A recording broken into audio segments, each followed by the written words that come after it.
ನಮಸ್ಕಾರ ವೀಕ್ಷಕರೇ, ತಮ್ಮೆಲ್ಲರಿಗೂ ದ ಕಸ್ಪ್ ಪೀಪಲ್ ಚಾನಲ್ಗೆ ಮತ್ತೊಮ್ಮೆ ಸ್ವಾಗತವನ್ನು ಕೋರ್ತಾ, ಇವತ್ತಿನ ಸಂಚಿಕೆ ಪ್ರಾಣಿಗಳಿಗೂ ಸಹ ಜಾತಕ ನೋಡಬೇಕಾಗತ್ತಾ ಅಥವಾ ವರ್ಕ್ ಆಗುತ್ತಾ ಅಥವಾ ಹೇಗೆ ಅದರ ಒಂದು ಕಂಡೀಷನ್ಸ್ ಹೇಗೆ ಅಪ್ಲೈ ಆಗುತ್ತೆ ಅಂತ ಹೇಳಿ ತಿಳಿಸ್ಕೊಡೋಕೆ ಇವತ್ತು ನಮ್ಮ ಜೊತೆಗೆ ತೋಷಿತ್ ಅವರು ಆ್ಯಸ್ ಯೂಶುವಲ್ ಬಂದು ರೆಡಿಯಾಗಿ ಕೂತ್ಬಿಟ್ಟಿದ್ದಾರೆ. ಸೊ ತೋಷಿತ್ ಅವರೇ, ಪ್ರಾಣಿಗಳಿಗೆ ನಮಸ್ಕಾರ. ನಿಮಗೆ ಪ್ರಾಣಿಗಳಿಗೆ ಜಾತಕ ಅಪ್ಲೈ ಆಗುತ್ತಾ? ಮನೆಗಳಲ್ಲಿ ಸಾಕಿರ್ತೀವಿ ನಾವು, ನಾಯಿ ಇರ್ಬೋದು, ಬೆಕ್ಕಿರ್ಬೋದು, ಅವಕ್ಕೆಲ್ಲ, ಅಥವಾ ಹಸು ಇರ್ಬೋದು, ನಾರ್ಮಲ್ ಆಗಿ ಹಸುವನ್ನು ಸಾಕ್ತೀವಿ. ಸೊ ಅವಕ್ಕೆಲ್ಲ ನಾವು ಜಾತಕ ಅಪ್ಲೈ ಆಗುತ್ತಾ ಅನ್ನೋ ಒಂದು ಸಂಚಿಕೆಯನ್ನು ಮಾಡೋಣ ಅಂತ ನಾನು ಅಂದ್ಕೊಂಡೆ. ಯಾಕಂದರೆ ನಾರ್ಮಲ್ ಆಗಿ ಇರುವಂಥ ಇದೊಂದು ಕ್ಯೂರಿಯಾಸಿಟಿ, ಆ ಬೇಸ್ ಮೇಲೆ ನಾವು ಇದನ್ನು ನೀವು ಆನ್ಸರ್ ಮಾಡಲೇಬೇಕು ಅಂತ ಕೇಳ್ತಾ ಇದ್ದೀನಿ. ಖಂಡಿತ.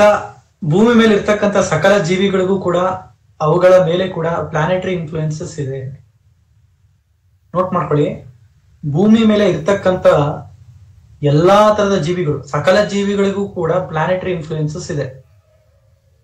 ಫಾರ್ ಎಕ್ಸಾಂಪಲ್ ಹೇಳ್ತೀನಿ ಸರ್, ವಾಸ್ತುನಲ್ಲೂ ಗ್ರಹಗಳ ಒಂದು ಇನ್ಫ್ಲೂಯೆನ್ಸ್ ಇದೆ, ವಾಸ್ತುನಲ್ಲೇ ಇದೆ.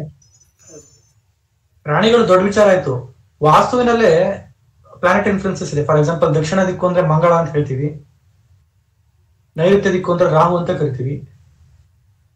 ಈ ತರ ಇನ್ನ ಬ್ರಹ್ಮಸ್ಥಾನ ಅಂದ್ರೆ ಸೂರ್ಯ ಅಂತೀವಿ, ಪಶ್ಚಿಮ ಅಂದ್ರೆ ಶನಿ ಅಂತೀವಿ. ಈ ತರ ಪ್ರಾಣಿಗಳ ಮೇಲೂ ಕೂಡ ಪ್ಲಾನೆಟರಿ ಇನ್ಫ್ಲುಯೆನ್ಸಸ್ ಇದೆ. ಆದ್ರೆ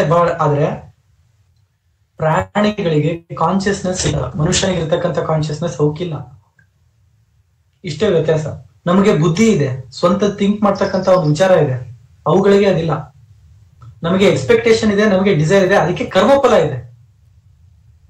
ನಮಗೆ ಎಕ್ಸ್ಪೆಕ್ಟೇಷನ್ ಇದೆ, ನಮಗೆ ಡಿಸೈರ್ ಇದೆ, ನಮಗೆ ಕರ್ಮಫಲ ಇದೆ, ಅವುಗಳಿಗೆ ಅದಿಲ್ಲ. ಏನೋ ಎಲ್ಲ ಹೊಂಟಿದ್ದೆ, ಯಾರ ಏನೋ ಹಾಕಿದ್ರು, ತಿಂದೆ. ಸೊ ಇನ್ನವೇ ಏನಂತ ಹೇಳ್ಬೋದು, ಪ್ರಾಣಿಗಳಿಗೆ ಜಾತಕ ಅಪ್ಲೈ ಆಗುತ್ತೋ ಇಲ್ಲ ಅಂದ್ರೆ ಅಪ್ಲೈ ಆಗಲ್ಲ ಸರ್. ಯಾಕಂದ್ರೆ consciousness ಅದಕ್ಕಿಲ್ಲ, expectation mind ಅದಕ್ಕಿಲ್ಲ, discriminatory mind ಅದಕ್ಕಿಲ್ಲ.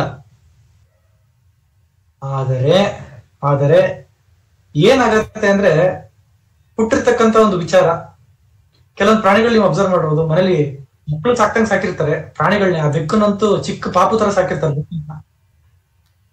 ಬೆಕ್ಕನ್ನ ನಾಯಿನ ಚಿಕ್ಕ ಪಾಪು ಸಾಕ್ತಂಗ್ ಸಾಕಿರ್ತಾರೆ. ಇನ್ ಕೆಲವೊಂದು ಪಕ್ಷಿನ ಟೈಮ್ ಮಾಡಿ ಸಾಕಿರ್ತಾರೆ. ಮತ್ತೆ ಅದೇ ಕೆಲವೊಂದು ಬೆಕ್ಕುಗಳಾಗಿರ್ಬೋದು, ನಾಯಿಗಳಾಗಿರ್ಬೋದು, ಸ್ಟ್ರೀಟ್ಸ್ ಅಲ್ಲಿ ಓಡಾಡ್ತಾ ಇರುತ್ತೆ, ಫುಡ್ಗೂ ಕೂಡ ಅದಕ್ಕೆ ಕಷ್ಟ ಆಗ್ತಾ ಇರುತ್ತೆ. ಕರ್ಮಫಲ ಅಲ್ವಾ? ಪ್ಲಾನೆಟರಿ ಇನ್ಫ್ಲುಯೆನ್ಸಸ್ ಇದೆ ತಾನೆ, ಗ್ರಹಗತಿಗಳಿದೆ ತಾನೆ. ಯಾಕಂಗೆ ಇದು? ಸೊ ಹಾಗಾಗಿ ಅಲ್ಲಿದೆ ಅಂತ. ಫಾರ್ ಎಕ್ಸಾಂಪಲ್ ನೀವು ಹೇಳ್ಬೋದು, ಹಸು ಸಾಕಿರ್ತಾರೆ ಸರ್ ನಮ್ಮ ಹತ್ರ. ಅದೊಂದು ಲೈಕ್ ಫ್ಯೂ ಮಂತ್ಸ್ ಬ್ಯಾಕ್ ನಮ್ಮ ಹತ್ರ ಒಂದು ಕೇಸ್ ಬಂದಿತ್ತು ನೋಡಿ. ಹಸು ಸಾಕಿರ್ತಾರೆ ಸರ್, ನಮ್ಮ ಹಸು ಗಬ್ಬಾಗತ್ತ ಅಂದ್ರೆ ಪ್ರೆಗ್ನೆಂಟ್ ಆಗತ್ತ ಅಂತ ಆರ್ಟಿಫಿಷಿಯಲ್ ಇನ್ಸೆಮಿನೇಷನ್ ಮಾಡಿಸ್ತಾ ಇದೀವಿ, ಪ್ರಾಬ್ಲಮ್ ಇದೆ. ಪ್ರಶ್ನಾಶಾಸ್ತ್ರ ಹಾಕ್ಬಿಟ್ಟು ಹೇಳಿ ನೋಡಕ್ಕಾಗತ್ತೆ ಸರ್?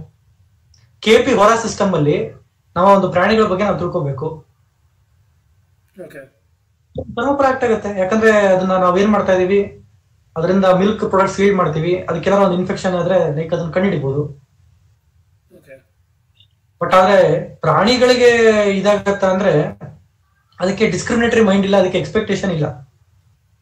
ಏನು, ನಮ್ಮ ಮಾಲೀಕರು ಇವತ್ತು ನಮ್ಗೆ ಊಟ ಹಾಕ್ತಾರ, ನಮ್ಗೆ ಇವತ್ತು ಊಟ ಸಿಗತ್ತಾ? ಒಂದ್ ಪಕ್ಷಿ ಆದ್ರೆ ನಮ್ಗೆ ಇವತ್ತು ತಿನ್ನಕ್ಕೆ ಹುಳ ಸಿಗತ್ತಾ, ಕಾಳು ಸಿಗತ್ತಾ, ಅಷ್ಟಕ್ಕೆ ಸೀಮಿತ, ಮೇಟ್ ಸಿಗತ್ತಾ? ಇನ್ನೊಂದು ವಿಚಾರ ಏನಪ್ಪಾ ಅಂದ್ರೆ ಸೀಸನ್ಲಿ ಬ್ರೀಡ್ ಅಂತ ಕರಿತೀವಿ ಕೆಲವೊಂದು ಪ್ರಾಣಿ ಪಕ್ಷಿಗಳು ಸೀಸನಲ್ ಬ್ರೀಡ್. ಈ ಒಂದು ಸೀಸನ್ ಅಲ್ಲಿ ನನಗೆ ಮೇಟಿಂಗ್ ಆಪ್ಷನ್ ಸಿಗತ್ತಾ, ಒಂದು ಮೇಟ್ ಸಿಗತ್ತಾ? ಅದಷ್ಟೇ ಆಗೋದು. ಸಂತಾನ ಅಭಿವೃದ್ಧಿ ಒಂದು ವಿಚಾರ, ಆಹಾರ ಒಂದು ವಿಚಾರ. ಅಲ್ಲಿ ಏನಾದ್ರೂ ಅದ್ರದ್ದು ಕಾಂಬಿನೇಷನ್ ಸ್ವಲ್ಪ ಕೆಟ್ಟಿತ್ತು ಅಂದ್ರೆ ಇನ್ನೊಂದು ಪ್ರಾಣಿ ಬಂದು ಅದನ್ನ ಹಂಟ್ ಮಾಡ್ಬಿಟ್ಟು ತಿನ್ಬಿಡುತ್ತೆ, ಸೇವನೆ ಮಾಡುತ್ತೆ.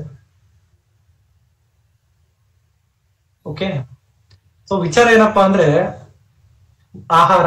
ಇವತ್ತು ನನಗೆ ಆಹಾರ ಸಿಗತ್ತಾ? ಆಹಾರ, ಒಂದು ಪ್ರಾಣಿಗೆ ಆಹಾರ ಸಿಕ್ಕಾಪಟ್ಟೆ ಸಿಗ್ತಾ ಇದೆ, ಇನ್ನೊಂದು ಪ್ರಾಣಿಗೆ ಸಿಗ್ತಾ ಇಲ್ಲ, ಸ್ಟ್ರೀಟ್ಸ್ ಅಲ್ಲಿ ಬಿದ್ದಿರುತ್ತೆ. ಸೊ ಅಲ್ಲಿ ಗ್ರಹಗತಿಗಳಿದೆ ಅಂತ ಹೇಳ್ಬೋದು. ಭೂಮಿಯಲ್ಲಿರೋ ಸಕಲ ಮೇಲೆ ಆಕ್ಟ್ ಆಗ್ತದೆ ಗ್ರಹಗತಿಗಳು. So yes, there is a planetary influences, but in a very mild way. ಮನುಷ್ಯನ ಮೇಲೆ ಬೀಳೋ ರೀತಿ ಪ್ರಭಾವ ಅಲ್ಲಿಲ್ಲ. ಯಾಕಂದ್ರೆ ಮನುಷ್ಯನಿಗೆ ಎಕ್ಸ್ಪೆಕ್ಟೇಷನ್ ಇದೆ, ಮನುಷ್ಯನಿಗೆ ಡಿಸ್ಕ್ರಿಮಿನೇಟರಿ ಮೈಂಡ್ ಇದೆ, ಎಕ್ಸ್ಪೆಕ್ಟೇಷನ್ ಇದೆ. ಪ್ರಾಣಿಗಳಿಗೆ ಅದೆರಡೂ ಇಲ್ಲ. ಹಾಗಾಗಿ ಅಲ್ಲಿ ಎಫೆಕ್ಟ್ ಅಂತ ತಗೊಂಡಾಗ there is a mild but there is a influence, there is a planetary influence but in a mild way. ಅಂದ್ರೆ ನೀವು ಹೇಳ್ತಾ ಇರೋದು ಈಗ ಅದರದ್ದು ಏನಾದ್ರು ನಾವು ಪ್ರಶ್ನಾಶಾಸ್ತ್ರ ತಗೊಂಡ್ರೆ ಅವಕ್ಕೂ ಸಹ ನಾವು ಅದಕ್ಕೆ ವರ್ಕ್ ಆಗುತ್ತೆ, ಅಂದ್ರೆ ಉತ್ತರ ಸಿಗುತ್ತೆ ಪ್ರಶ್ನೆಗಳಿಗೆ ಅಂತ ಹೇಳ್ತಾ ಇದ್ದೀರಿ. ಹೌದು ಸಿಗತ್ತೆ, ಅದರ ಹೆಲ್ತ್ ಬಗ್ಗೆ ಸರ್. ಈವನ್ ಮನುಷ್ಯನು ಪ್ರಾಣಿನೇ ಸರ್, ಅದು ಕರೆಕ್ಟ್, ಮನುಷ್ಯನು ಪ್ರಾಣಿನೇ. ಹೌದು. ಸೊ ನೀವು ಹೇಳ್ತಾ ಇರೋ ವಿಚಾರ ಅರ್ಥ ಆಗಿದೆ. ಸೊ ವೀಕ್ಷಕರೇ ಅರ್ಥ ಆಗಿರಬೇಕು. ಸೊ ಎಕ್ಸ್ಪೆಕ್ಟೇಷನ್ ಇರುವಂಥ ಪ್ರಾಣಿಗಳಾದ ನಾವು, ನಮಗೆ ಹೇಗೆ ಪ್ಲಾನೆಟರಿ ಎಲಿಮೆಂಟ್ ವರ್ಕ್ ಆಗುತ್ತೋ ಅದೇ ರೀತಿ ತುಂಬ ಮೈಲ್ಡ್ ಆಗಿ ವರ್ಕ್ ಆಗುತ್ತೆ ಯಾರಿಗೆ, ನಮ್ಮ ಎಕ್ಸ್ಪೆಕ್ಟೇಷನ್ ಇಲ್ಲದೆ ಇರುವಂತಹ ಎಲ್ಲ ಪ್ರಾಣಿಗಳಿಗೆ ಅಂತ ಹೇಳ್ತಾ ಈ ಒಂದು ಸಂಚಿಕೆಯನ್ನು ಮುಗಿಸ್ತಾ ಇದ್ದೀನಿ. ಗುರುಗಳೇ ಇನ್ನೇನಾದ್ರು ಹೇಳೋದಿದ್ರೆ ಹೇಳಿ, ಹಾಗಾದರೆ ನಾವು ಮತ್ತೊಂದು ಸಂಚಿಕೆಯಲ್ಲಿ ಭೇಟಿಯಾಗೋಣ ಅಂತ ಹೇಳ್ತಾ ನಮಸ್ಕಾರ.